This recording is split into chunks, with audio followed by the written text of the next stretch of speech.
On the subject of taxation, administration officials count on the public to believe anything.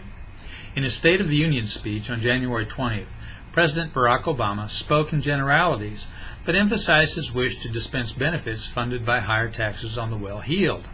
The next day, Treasury Secretary Jack Lew clarified targets when he denounced special interest loopholes, deductions, and assorted tax subsidies in a speech at the Brookings Institution. For instance, oil and gas producers are rewarded with a number of special interest tax breaks that unfairly reduce the taxes of oil companies far below what other industries like retail and manufacturing pay on their earnings, he said. Lew's statement exploits popular assumptions that, like most popular assumptions about oil and gas, happen to be wrong.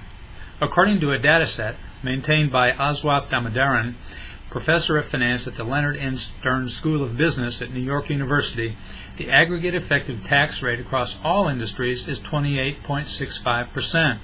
For the category oil, gas, production, and exploration, the rate is much higher, 54.14%.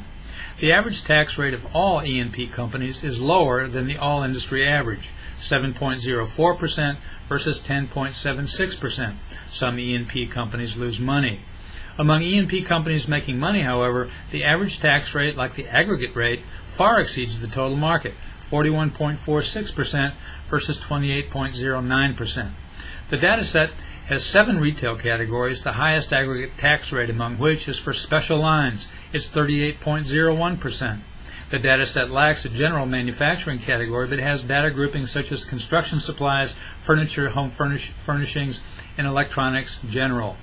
No manufacturing-related category has an aggregate tax rate close to that of E&P.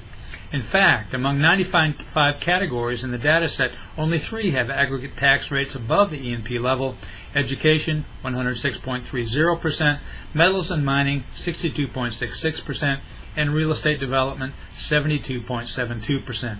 These data do not support the Treasury Secretary's pronouncement about oil and gas industry taxation, because the pronouncement, faulty as it is, accommodates purposes of the administration. However, repetition of it can be expected.